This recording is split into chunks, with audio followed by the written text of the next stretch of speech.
ભાજપ સામે લોકાક્રોશ, મત ચોરીના આક્ષેપો વચ્ચે વોટ ચોર ગદી છોડના નારા. હાંસોડ ખાતે યોજાયેલી વોટર અધિકાર જનસભામાં ભાજપ વિરુદ્ધ તીખો આક્રોશ જોવા મળ્યો. જનસમૂહે વોટ ચોર ગદી છોડના નારા સાથે મતચોરીનો આક્ષેપ ખુલ્લામ ઉચ્ચાર્યા. લોકશાહીમાં મતાધિકાર એ પ્રજાનો પવિત્ર હક છે. જો આ હક સાથે છેડછાડ થાય તો તે લોકો માટે અસહ્ય બને છે. હાંસોટના માહોલે બતાવી દીધું કે લોકો હવે ચૂપચાપ રહેવા રહ્યા નથી. તેઓ પોતાના અધિકારો માટે રસ્તા પર ઉતરીને સત્તા સામે લડવા સંકલ્પબદ્ધ છે. ભાજપ સામે ઉઠેલા આક્ષેપો ભલે રાજકીય હોય, પરંતુ જનમાનસનો ઉકળાટ એ હકીકત છે.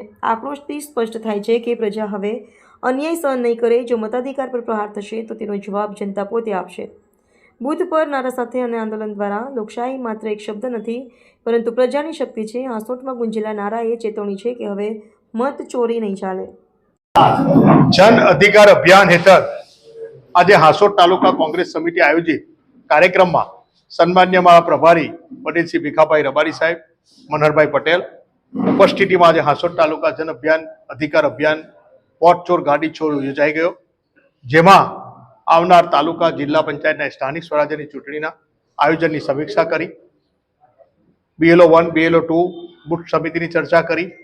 સાથે સાથે અમને જે શંકા છે કે અંકલેશ્વર વિધાનસભામાં જે રીતે સમગ્ર દેશમાં રાહુલજીએ મતદાર યાદીમાં જે સબરડા એટલે કે વોટ ચોરીનું જે પ્રકરણ ખોલેલું છે, એવા મારા સન્માન્ય પ્રમુખ અમિતજી ચાવડા સાહેબે ગુજરાતમાં જે વોટ ચોરી થયેલી છે એની શુભ શરૂઆત નવસારી લોકસભાની એક વિધાનસભામાં કાઢી છે. ત્યારે અમને પણ શંકા છે કે અંકલેશ્વર વિધાનસભામાં આટલી બધી લીડ એ મત ચોરીથી આવેલી છે, એની પણ તપાસ થવી જોઈએ. ગામે ગામ મતની ચકાસણી અમારા કાર્યકરો કરશે. અંકલેશ્વર GIDC શહેરોમાં પણ ચકાસણી કરશે અને આગામી દિવસોમાં અંકલેશ્વર વિધાનસભામાં જે વોટ ચોરી છે એ પણ અમે બહાર પાડીશું અને આ વોટ ચોરી કરીને ધારાસભ્ય જે બને છે એની સામે અમે તપાસ કરાવીશું.